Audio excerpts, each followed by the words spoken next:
Estás escuchando Así empecé en el cine, el podcast donde los que hicieron y siguen haciendo cine nos cuentan cómo empezaron a hacer. Bernie, qué lindo tenerte acá. Muchas gracias. ¿Tenés registro de en qué momento apareció el cine en tu vida? Sí, pero no como cine en realidad. Ajá. Cuando tú me hacías esa pregunta, pienso inmediatamente en los sueños que yo tenía cuando muy chica. Ajá. Que siento que estaban en cine, en formato cine, con música, con cámara Mirá. bajo el agua. No sé cómo, pero me los acuerdo hasta el día de hoy. Mirá, ¿y que eran sueños recurrentes? Tenía sueños, sí, varios, como tuve unos sueños épicos muy fuertes. Ajá. De hecho, hubo una época cuando tenía como 4 años que no podía cruzar por las puertas, porque soñé que en las puertas aparecían unas manos y te llevaban como a otra dimensión donde flotaban los vivos y los muertos. Pero yo tenía 4 años. Wow. Y me acuerdo de esa escena Pero como cine. Lo loco es que, claro, que lo recuerdes como algo cinematográfico, porque los Lo sueños recuerdo- todos los recordamos como sueños, pesadillas, No, digamos. lo recuerdo como algo cinematográfico, total, Ajá. total. Y bueno, y del cine, de haber ido al cine, no sé, recuerdo Bambi por el trauma, pero siento que mi recuerdo del cine viene más de los sueños que del cine mismo. Bambi, la de Disney, que era terrible, Sí, tremenda. porque la mamá se moría. Ajá. Bueno, ahora con mi hija vemos películas Disney y le Esto- digo, ¿cuánto rato cree que va a pasar antes que se muera alguien? Y me dice, 5 minutos y hacemos apuestas. Sí, porque... Pero no tenés un lindo recuerdo entonces No. de Bambi. O sea, me acuerdo la impresión. Ajá. Tiene que ver también con la impresión, porque los sueños también eran como fuertes. Entonces tiene que ver como con la impresión de algo como muy intenso contado en una pantalla grande, en la oscuridad. Ajá. Y cómo tú desapareces en ese momento, estás como mirando tu propia vida, que es como un sueño también. Claro, seguro. Está buenísima la relación, me encanta. ¿Pero ibas al cine en tu infancia? O sea, ¿era una salida habitual? Vos sos de Santiago. Yo soy de Santiago. ¿Y había muchas salas? No, para mí el cine empezó como en la universidad o un poco antes. Ajá. Mi familia íbamos mucho al campo cuando niños, entonces nosotros como que íbamos al colegio en la semana y el fin de semana nos íbamos al campo. Mi hermano se subía a los caballos, Claro. yo arriba a los árboles, era como bien así. Entonces teníamos como la vida más allá de entretención, estaba más en el campo. Pero después en la universidad había algunos cine arte que todavía están en Santiago, son pocos, no es tanto como cine acá, pero estaba en Normandía, el cine arte Alameda. Entonces mucho después de las clases o cuando nos quedábamos a hacer trabajo y habíamos trasnochado, Ujú. íbamos al cine como a Era- seguir trasnochando. Ok, Digamos. ok. Y a esos cines llegaban películas también más cine arte. Ahora son salas Claro. multisalas internacionales, digamos, los complejos de cine ahora en Santiago. Sí, no No sé tengo cómo es. recuerdo. Yo no creo que llegaba mucho menos también. Yo tengo 41 años. Ajá. La primera película de Pixar fue Toy Story, que me acuerdo que yo era grande. Claro. Sí, Entonces sí, era claro. otro... La televisión sí, él estaba muy presente en tu familia. Sí, la televisión sí, era como una época donde uno llegaba y prendía el televisor en cualquier parte que estuviera. Esto en tu infancia. Sí, yo estaba muy acostumbrada a tener la televisión prendida. Ajá. De hecho, yo me acuerdo como que sabía la hora según qué programa estaban dando en la televisión. Y Ok. trabajé después en la universidad y también en las primeras épocas de trabajo, yo trabajaba con la televisión prendida.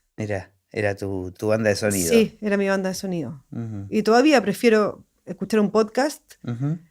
que música. Me siento como... Necesitas como la palabra, Sí. el diálogo. Sí, Mirá. sí. Y cuando terminaste la secundaria, tenías un interés por estudiar Diseño estudié. diseño gráfico. Sí, o sea, siempre me gustó dibujar. Tampoco era una gran dibujante, pero me gustaba dibujar y hacer cosas con las manos, digamos. Y cuando salí del colegio, que nosotros le decimos colegio secundaria, Sí, sí, acá también.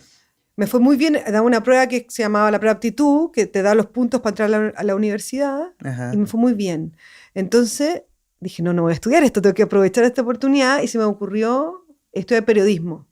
Y mi mamá me dijo, el mejor consejo, me dijo, si, tú uno tiene que mirar lo que te ha gustado hacia atrás, en qué te has entretenido todo este tiempo. No has leído un diario en tu vida. Claro. ¿Por qué tú piensas que de ahora en adelante vas a ser otra persona? Busca profundizar en lo que ya te entretiene. Claro. ¿En qué cosas resonaban, Claro. ¿no? En vos. Bueno, y eso era o arte o diseño, no había animación. Pero- Y no pensé en cine. ¿Y tu mamá tenía alguna relación con el mundo artístico? Sí, mi mamá era diseñadora, Ah, pero Después cambió, o sea, tampoco era una gran fanática del diseño. Mi papá es abogado. ¿Diseñadora gráfica? Gráfica. Ajá. Mi papá es abogado, pero siempre muy bueno para dibujar y hacía viñetas y tenía ahí como un amor ahí también. O sea, había algo en mi casa. Estaba el tema ahí Estaba el presente. tema, sí, sí. Y ahí me metí a diseño, que estaba bien, pero tampoco no era una gran pasión, me iba bien. Pero durante la carrera lo que me pasó fue que cuando había que hacer afiches o cosas así, lo que hacíamos, porque no había Google ni Internet, Obvio. es que había que buscar la imagen para el afiche, por ejemplo. Ujú. Entonces, ¿qué hacía? Buscaba las revistas para hacer un collage, que antiguo, pero es verdad. Sacaba una foto, pero nunca encontraba la imagen que yo quería. Ujú. Entonces empecé a dibujar. Y cuando decís para hacer el afiche, ¿qué era? ¿Afiches de qué? Afiche, no sé, la tarea que era hacer un afiche. Era para la universidad. Sí, Ok. No. lo que fuera el encargo. Ujú. Me costaba mucho encontrar la imagen de lo que yo había pensado, porque es que es muy loco en la época actual pensar en la dificultad que era Acceder a tanta acceder. A la información, Claro. ¿no? Entonces, Y ahora hay como una sobredosis, pasamos de para el un otro extremo, lado. sí. Entonces empecé a dibujar. Empecé a dibujar y a probar y a cortar mis propios papeles y claro, a generar mi propia imagen, digamos. Ujú. Y ahí, sumándole como lo que me gustaba mucho, contar historias, siempre he sido como la que en la fiesta cuenta el cuento y cuenta la anécdota, y mi casa también era muy de contar cuentos y de cosas. Ujú. Como que junté esos dos gustos y el proyecto final de la universidad hice un pequeño cortometraje. Casero, era un Ajá. corto de animación, no tenía idea de nada, no había audiovisual en la escuela de diseño en la que estudié, así que con lo que pude, recuerdo que trabajé con un amigo músico Ajá. y como no sabíamos nada, por ejemplo, yo hice hice el corto primero, la imagen, le pusimos una voz encima, así como era una voz en off, pero como cupiera, y en un garage, así, poníamos el video y él con una guitarra y un amigo con un bajo tocaban encima y grabábamos, hermoso, o sea, Divino, divino, claro. ¿sí? De ahí, bueno, Sigue funcionando eso de alguna manera, ¿eh? O sea, no hermoso, es algo que se ha dejado de hacer. hermoso, hermoso, hermoso. Y así partió todo, con ese corto. Me quedé pensando en esto que te gustaba contar historias y te gustaban las historias. Sí. ¿Y eras muy lectora? Sí, muy lectora desde muy pequeña. O sea, como que, bueno, mi mamá me cuenta que cuando tenía 4 le pedía al viejo Pascuero, como le dicen Papá Noel. Ajá. ¿Viejo Pascuero le dicen ustedes? Sí, No sabía. al viejo Pascuero saber No leer. sos Papá Noel, es Santa Claus. Claro, no, a ese mismo le pedí saber leer Ajá. y me enseñaron. Y de ahí leí, hasta que tuve hijos, ahí ya no leí más. Y me gusta mucho la historia, la novela. O sea, no leo mucho como no ficción, me gusta la Claro. ficción. Bien. Eso, y bueno, las historias del campo, Ujú. que eran muchas, Orales. orales, Ajá. terroríficas, Mira. de las leyendas, de no sé qué. Mi papá también era muy bueno para contar historias, sobre todo como historias un poco como pasada de raya, ¿no? Como de más terror de lo que debería ser. Bien. ¿Ah? A unos niños se le murieron los papás, partían así, era como medio... Y vos lo disfrutabas. Sí, sí, ¿Y consumías dibujos animados? sí, mucho. ¿Le dicen dibujos animados Sí. también? ¿En Monitos Chile? animados también. Monitos. Sí, era una época en Chile, porque ahora no hay muy poca pantalla, pero era una época que había un programa de 5 horas diarias Ujú. de televisión infantil, genial, pero, o sea, ¿Esto también... en tu infancia? Sí, pero también, o sea, monos sin ningún cuidado tampoco, eran como que venían muchos monos japos y otras cosas y muchas mezclas. Ujú. Y era como la época, no sé si ustedes vieron Candy Candy, que se doblaba acá en Argentina, porque Ajá. reconozco el acento. No lo Bueno, tengo como yo presente. mucho dibujo animado muy trágico. Orfandad. Bueno, estabas en tu salsa. O sea, por para lo que me mí eran horas, claro, y Marco, que la mamá lo abandonaba. De ahí no había todavía como esta, por lo menos lo que veíamos nosotros, era mucho menos como delirante y el humor que hay ahora, sino que era como más como, no sé, como unos dramas. La época de los 90 que tuvo como un gran auge de los monos, estaba Rocco y como todo el delirio, yo ya estaba grande, ya no lo vi. Igual, digamos, las animaciones, Hanna-Barbera y todo, Sí, todas esas tenían también sí, en esa época había un grado de delirio y de imaginación total. espectacular, Y en también la como animación. otra aceptación con la violencia, ahora nadie pone Tom y Jerry porque se pegan todo el tiempo, Claro, había otro como criterio. Ahora, era lo que tú podías ver lo que estaban dando, como que repito, no era lo que estaba elegías. dando la tele, No, no elegían, no buscaban, no había donde buscar un video, no claro, había nada de eso, nada, era lo que tú estabas ahí y te llamaban a comer, te perdías el capítulo, ujú, bueno, claro. sí, pero sí veía harto, ¿Y qué pasó? Entonces, hiciste este corto como trabajo final de la sí. universidad y algo pasó en vos, algo te modificó, Sí, digamos. o sea, me gustó mucho. Ahora, yo nunca tuve como... Hay gente que tiene como tan claro qué va a hacer hacia adelante y yo como que soy desesperanzada. Entonces, total. Entonces, en vez de pensar, esto es lo que me gusta, voy a tratar, no. Yo agarraba ese corto y iba a conseguir trabajo, como tipo, ¿quieres que te haga tu logo? Mira, no sé hacer logos, pero hice esto. O sea, ibas a buscar trabajo de diseño De lo que gráfico con un fuera, corto de animación. sí.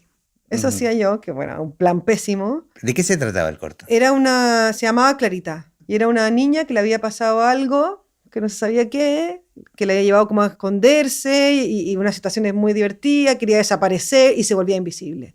Pero una vez invisible, ya no quería ser Claro, invisible, ya no bueno, la volvía a pasaba tan bien. aparecer. Sí, un poco bien como temática, yo creo, adolescente también de integrarse, qué sé yo.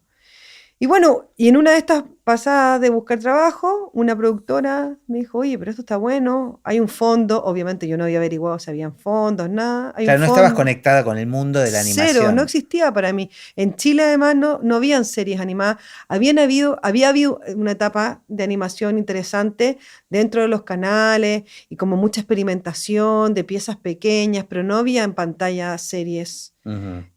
como de formato actual, Claro, digamos. era como más artístico, no era. Sí, y como más en publicidad Claro, también. O sea, también ahí yo no pensé que podíamos como abrir camino. No se me ocurre. claro.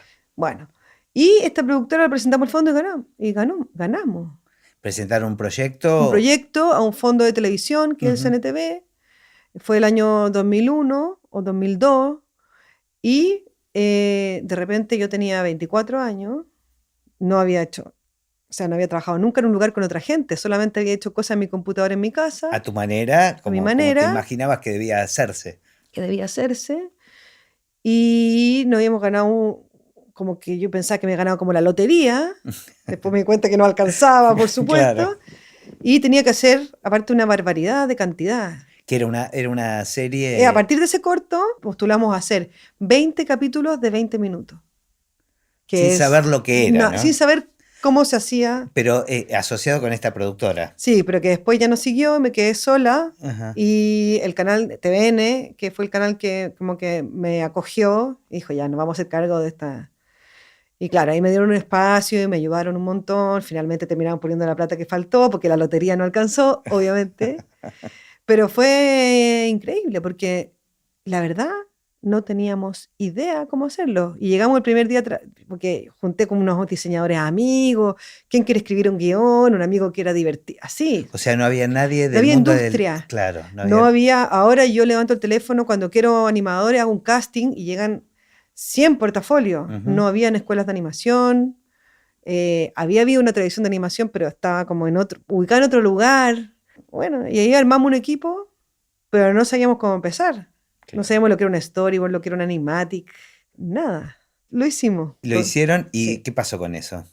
Bueno, es una serie loquísima. Ujú. Loquísima, porque Es de además esta chica invisible. sí, bueno, esa era como, no esa fue como la historia inicial, pero después era como un grupo de niños de colegio que les pasaban cosas, pero ella era como súper existencialista y pensaba mucho, entonces estaba siempre como analizando las cosas, un poquito petit, Ok. pero Después vamos a explicar un poquito sí, qué es Petit, que es un proyecto un en el que proyecto que estamos estamos juntos. ahora, pero un poco al extremo. Ujú. Tampoco pensamos en el target, era una mezcolanza, porque incluso tenía no sé, tenía un humor un poco a veces doble sentido incluso. Claro, Entonces, bien delirante. ¿Eh? Trabajamos un año y medio como locos, no claro. dormimos nunca más, logramos salir.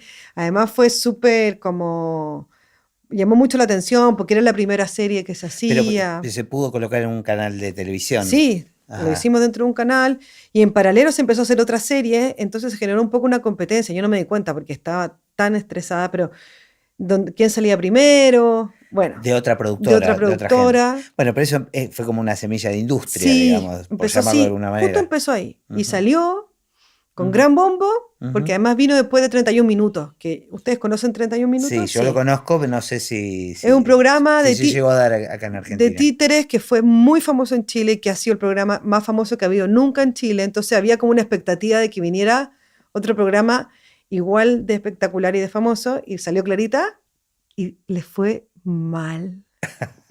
Pero rating cero.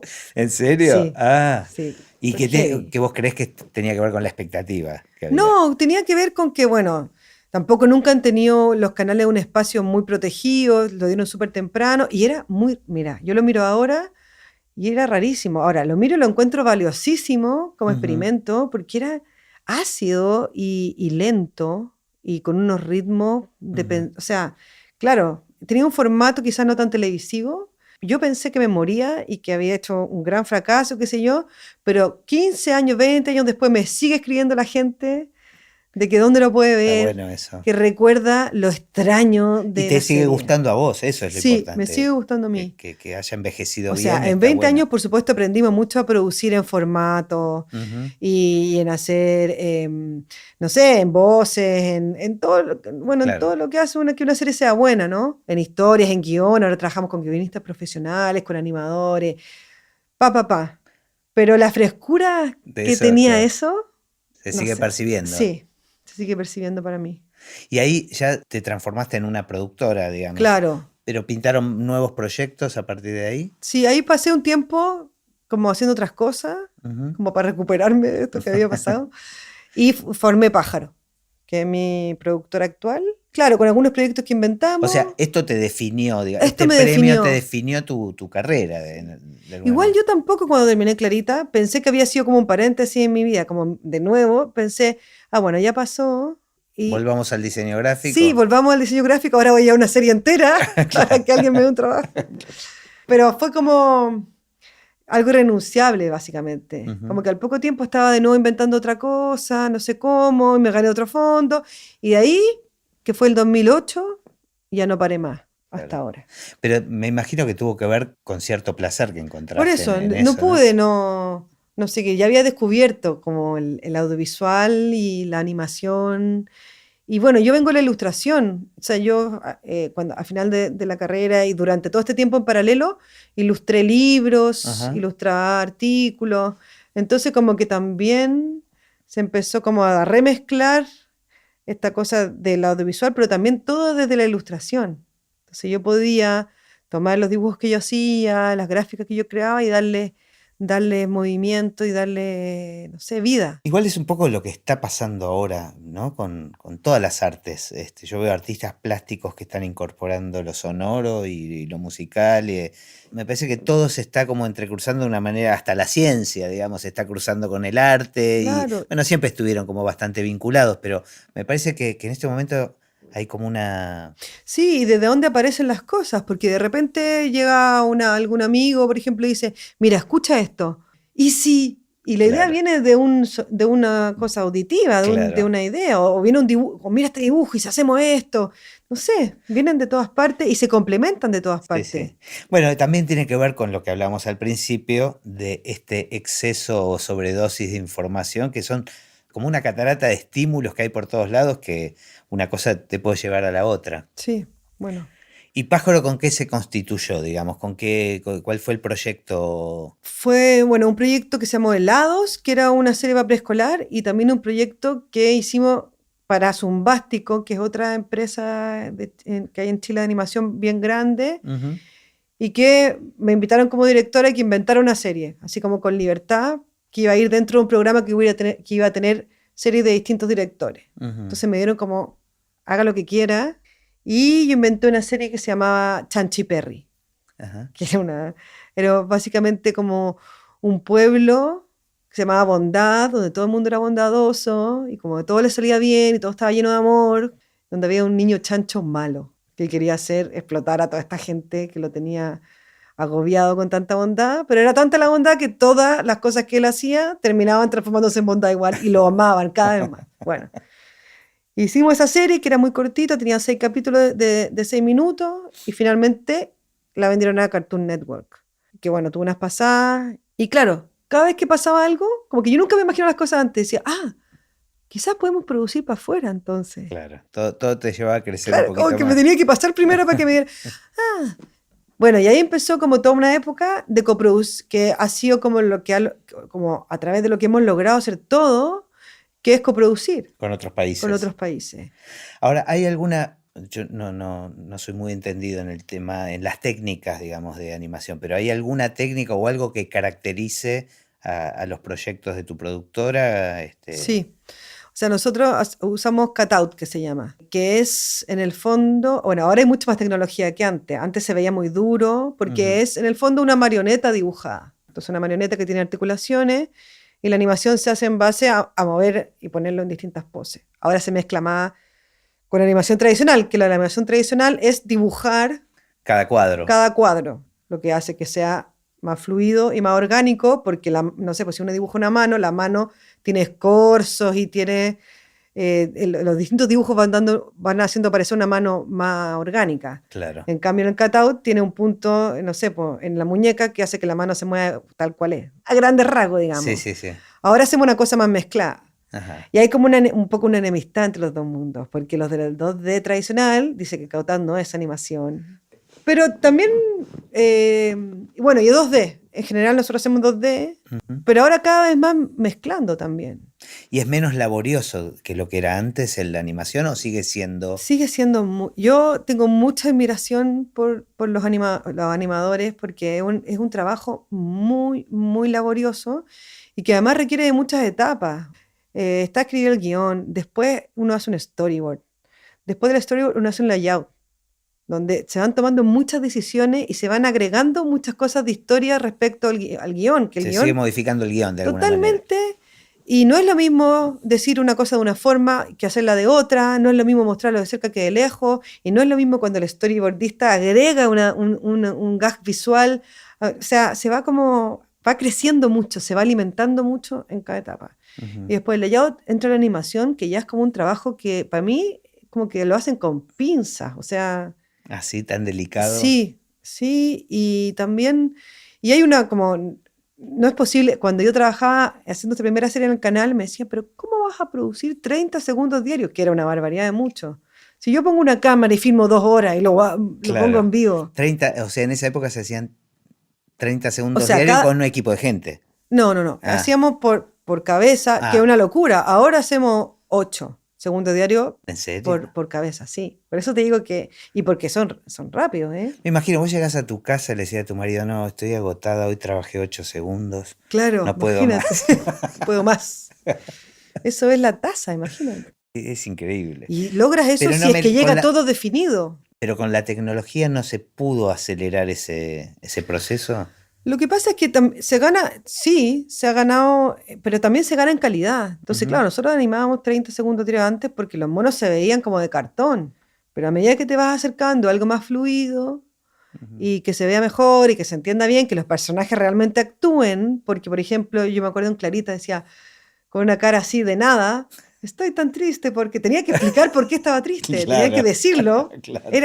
Y ha cambiado mucho el formato eso de las series, porque eran muy literarias, porque tenían que decir todo lo que estaba pasando.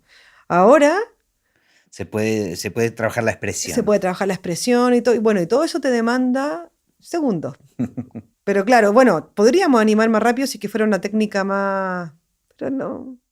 ¿A vos te gusta utilizar esta técnica? Y es como o sea, no es que nosotros animemos pocos segundos diarios, es un poco estándar ese... Ajá, más allá de las técnicas. Claro, lo que puedes variar es cuánta gente, si quieres avanzar mucho, pones 100 animadores con 8 segundos diarios y animas más rápido. Claro, pero hay que abastecerlos a esos 100 animadores, tienen que tener todo el storyboard, todo el layout que se necesita, los personajes diseñados. Entonces, es como es una maquinita que tiene que ir funcionando como muy equilibradamente para que nadie se quede sin material. Porque si avanzan mucho los animadores, que es lo que nos pasa, y el guionista se deprimió. Claro.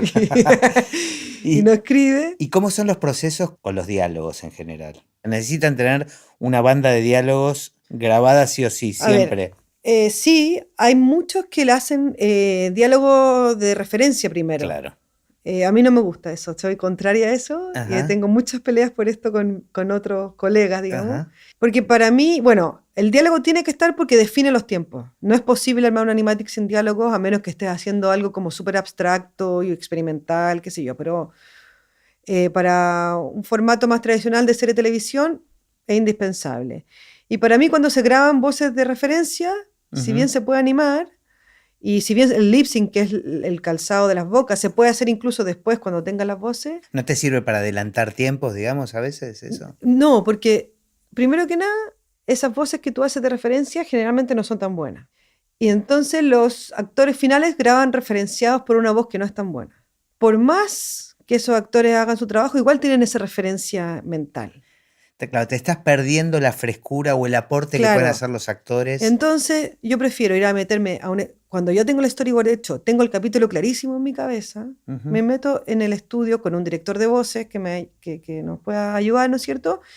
Y los actores también crean mucho ahí. Yo les explico la situación y hay muchas cosas que salen en las series que no estaban ahí. Claro. Incluso los tiempos deben Incluso ser otros los tiempos, de los que hubiese puesto con unas voces de referencia. Por supuesto, condicionamos eso. Yo le digo, no, esto va a ser más rápido, no, no tenemos el tiempo para que hagas eso. O sea, hay muchas instrucciones que se dan, pero hay una cosa de creación ahí que estoy segura que no pasa así con el doblaje, porque hacer las voces después es doblaje. Claro, pasa a ser doblaje. Pasa a ser doblaje, no es voz original. Entonces, yo me preocupo mucho de hacer eso y me cuesta mucho trabajo. Estoy acá por eso, digamos, pero para mí el resultado es mejor. Ahora, y de todas las etapas del proceso, ¿cuál es la que más disfrutas? Para mí, el animatic, que es donde yo más me meto, porque es donde se toman más decisiones, es lo que más me gusta. Igual es un proceso que parte angustioso, como todos los procesos creativos, porque me llega, bueno, ya llegó el storyboard, que lo planeamos juntos, pero también nunca es como uno pensó, y las voces...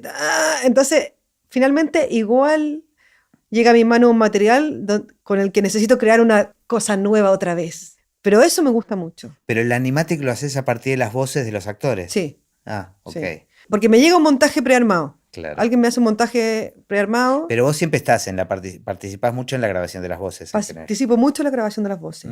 Pero después lo armamos y queda un minuto largo, un minuto corto, hay que adecuarlo, no se entendió. Pasan muchas cosas entre medio.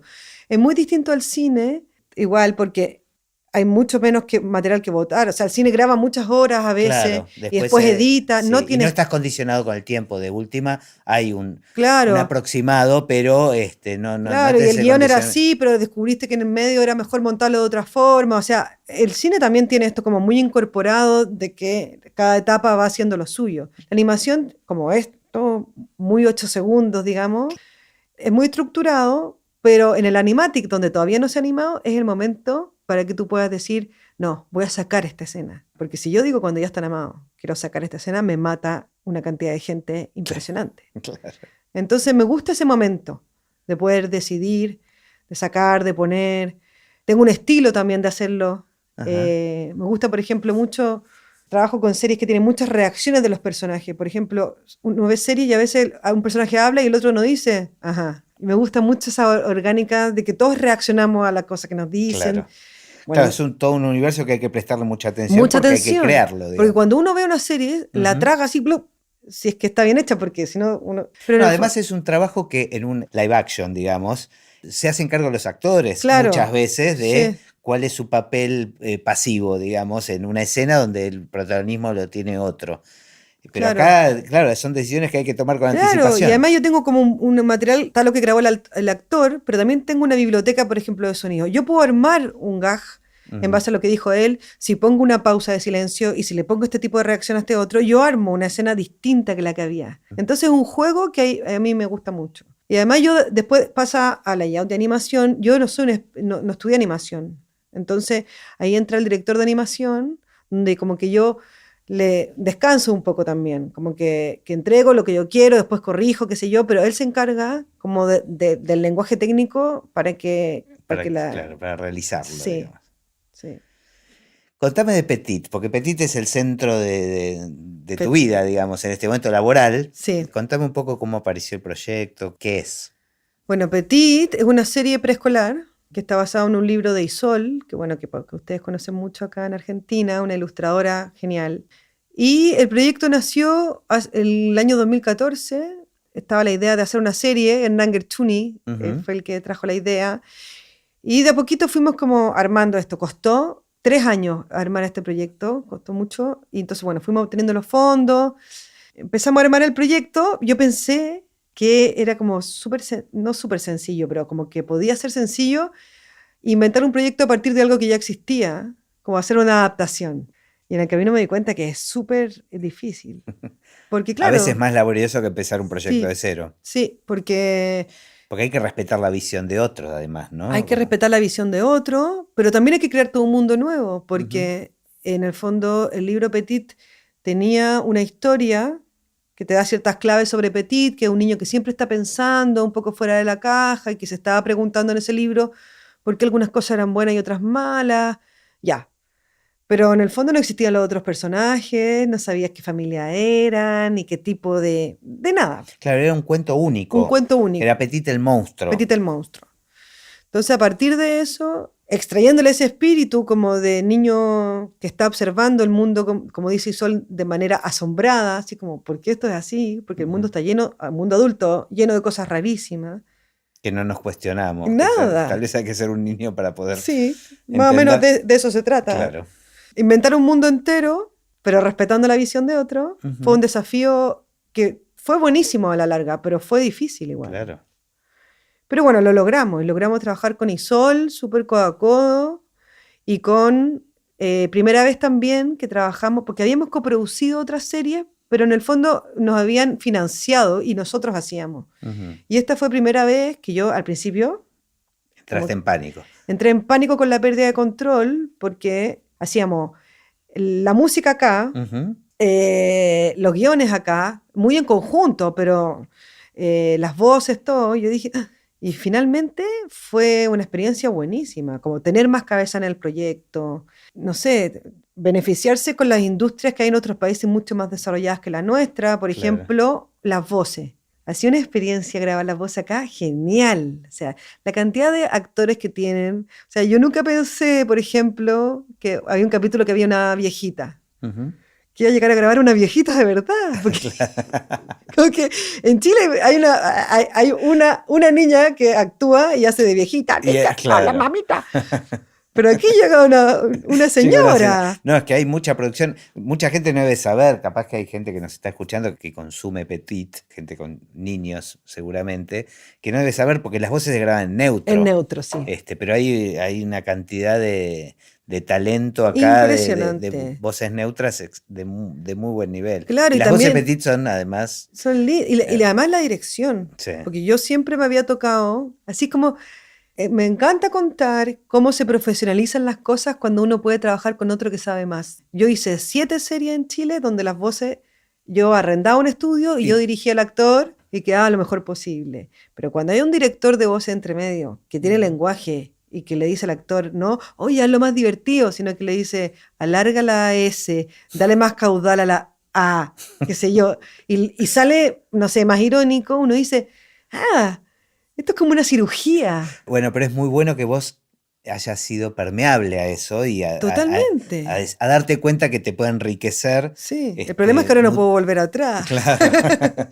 Nos enriquecimos mucho y también, bueno, tuvimos el apoyo de Paca Paca, Ujú. donde adentro de Paca Paca nos tocó gente también que nos asesoró con los temas y con cosas, que fue súper importante, porque nosotros que estamos fuera de la televisión pública y de tener cuidado con los niños, que estamos a veces un poco más locos de la cuenta, digamos, Ujú. se nos pasa el tejo con algunas cosas, entonces Claro. nos ayudó también a tener una visión de quién está del otro Educativa. lado, educativa, pero también muy jugada. Yo agradezco No, que yo tengo que decir que cada capítulo de Petit, por más que esté, digamos que el target sea chicos de 5 años, a mí me conmueve cada capítulo. Realmente me parece que hay bueno, un... nosotros también, ¿ah? Ujú. Nosotros también, y estamos muy orgullosos de que esta serie sea preescolar, pero aguda y picante. Ujú. ¿no? Sí. Sin violencia, sin nada, pero hablando de cosas que son interesantes y que estoy segura que los niños entienden y que tienen como un poco una serie como que se ríe de sí mismos, los niños se Totalmente, ríen de sí, sí sí, mismos. sí, sí. Y no es una fantasía Y tiene nuestra, mucha humanidad, es eso, mucha, porque me parece mucha. que ese es el secreto, o sea, mucha... Bueno, ahí yo creo que eso tiene harto que ver con Isol. Tengo que reconocerle eso. Para Isol debe haber sido muy difícil Muy también difícil. convertir en una serie un cuento que de una vez, ¿no? Bueno, Isol al principio me decía como, pero ¿cómo van a hacer 26 cuentos de un cuento? Y yo le decía, sí, sí, sí, vamos. Porque claro, es una visión totalmente diferente y finalmente concluimos, que la otra vez dimos una charla y ella concluyó en el escenario, que me pareció genial, que claro, que cuando ella inventa una historia, su centro es la historia misma, no el personaje. Entonces que lo que nosotros hicimos fue agarrar ese personaje como una pieza del tablero del ajedrez. Entonces uno agarra los personajes, Y ponerlo en los define distintas cada uno situaciones. y los pone en distintas situaciones. Claro. Y esa es la diferencia entre una cosa y otra. Pero juntar esos mundos fue difícil y yo creo que para Isol, o sea, requirió de mucha generosidad también, porque que otro dibuje más o menos parecido a ti, que cuente una historia más o menos parecida a las tuyas, más o menos guardando tu Bueno, pero espíritu. creo que ella también tiene ese espíritu de permeabilidad y de Sí, dejarse enriquecer de alguna muchísimo. manera y nutrirse de los demás, porque con la música también, y Sol hace música y se involucra también Sí, y deja ser, es como... totalmente, porque el mundo de la literatura infantil es más serio, ¿no? Ujú, Está siempre, o sea, por más humor que pueda tener el libro, siempre es muy redondo los libros, cuentan una historia con un tema muy definido, o sea, es como un sector más, no sé, es la literatura. claro, claro, claro. Entonces, pasarse a la televisión, que es más liviano, y que además hay una cosa que hace toda la diferencia. Cuando hay un niño preescolar leyendo un libro, hay un adulto leyéndole. Un adulto que suaviza lo que no le quiere decir, Es que le verdad. explica lo que no Y entiende, condiciona, claro. condiciona. En la tele no No. puede no haber ni un adulto. Entonces Ujú, la tele se cuida mucho de los temas complejos, porque no quiere problemas. No. claro. Entonces es muy difícil To- meter temas complejos a la televisión sin que te frene alguien, el ejecutivo de Pero acá turno. está muy logrado, la verdad que ¿ya Sí, cuántos capítulos van? Porque son 26 de la primera temporada y estamos trabajando en la segunda. escritos tenemos 40. 40. ¿Y a qué número querés llegar? ¿Cuál es Con tu la sueño? segunda a 52. No, no, digo con Petit. A 100 quiero llegar. ¿Sí? ¿Vos, es tu Sí, sueño llegar a 100? quiero llegar a 100. Qué Pero lindo. no por capricho. Son 7 minutos. Finalmente es una tarea muy titánica, pero una temporada de Petit, que son 26 capítulos, son Es 6 una... medias horas de Claro, televisión. El ejecutivo ese de Canal me diría, te demoraste 2 años, dos claro. años en producir. Claro, ahí se sumaron muchos segundos, ¿no? Sí, muchos segundos. Bueno, y si bien es un podcast de cine, hablamos más de series, pero creo que hoy en día es un universo con fronteras difusas, por lo menos, y además que tenés planeado hacer largometrajes también, pero bueno, son proyectos. Pero viste que ahora estoy planeando antes de que me pase, Ajá, y bueno, ya está, evolucioné. claro. ¿Qué opinas del futuro del cine? Hay una crisis actual. Bueno, Ujú, se me cruza con la televisión también, ujú. porque tenemos Pero una por eso, crisis creo que son ahí. universos que están muy cercanos ya. Mira, yo hay mucha, como que respiro mucho miedo en mucho, como, bueno, sobre todo la gente que trabaja en televisión, línea difusa con el cine. Yo creo que hay crisis, que las salas de cine se llenan Mm, de Transformers, pero esto siempre pasó. ujú, Y finalmente todo se ajusta, ¿no? Porque me parece que no hay ninguna posibilidad que dejemos de contar historias en cualquier formato. Es imposible. ujú. No, las necesitamos, las queremos, las deseamos. Y finalmente me parece que lo que está pasando, no en cuanto a la crisis, sino que en cuanto a los contenidos, ha sido genial. O sea, Sentís que hay una evolución. siento que hay una evolución. Cuando prendo Netflix y puedo ver una serie de Finlandia, Ujú. me da una evolución, porque hubo un minuto en que las producciones eran que tenían que haber un mexicano, una historia universal, un francés, un no sé qué, y dejar contento a todos. Y ahora siento que Hay un poco de eso también ahora, hay un poco, O sea, eso, sí, para justificar la coproducción. claro. No, a veces, ahora siento que hay algunas series que tienen que meter todas las inclusiones, Sí, inclusivas, ¿viste? Está sí, el que tiene sí, algún... una cosa políticamente correcta, Exacto. pero hay un valor como de la historia local, Ujú. como la frase es historia local con sentir universal. Ya. Ahí está. Pero eso está mejor, Y claro que sí. está mejor. No, y tener acceso a esto, a producciones y ver otras sociedades Otras y sociedades, confirmar que son humanos y que tienen los mismos problemas. claro, y ahora tú puedes llegar lejos con una película muy pequeñita, con una historia muy, muy íntima, o con una súper gran producción, qué sé yo, y bueno, somos millones, hay público para todo. Ojalá hubiera más pantallas. Me pasa a mí con las pantallas en Chile, que hay muy poca pantalla en televisión y Claro. en cine también. Las películas duran muy poco en cartelera. Pero bueno, se están abriendo las plataformas y ahí nos vamos a vengar. Ok. Bueno, tenés una visión optimista en Que es definitiva. muy raro en mí, Ajá. pero la tengo. Sí. Sí. Bueno, es muy bueno eso. Por lo menos es lindo Es lo escuchar. único que tengo.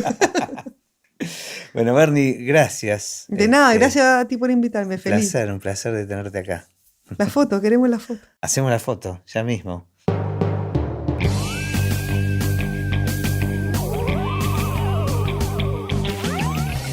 Y así terminó esta conversación de Así empecé en el cine. Mi nombre es Gustavo Pomeranek y espero que la hayan disfrutado al menos un poco de todo lo que disfruté yo. Recuerden que se pueden suscribir para escuchar todos los episodios que vamos subiendo en asíempecéenelcine.com. También nos pueden buscar en Apple Podcasts, en Spotify o en cualquier otra aplicación de podcast.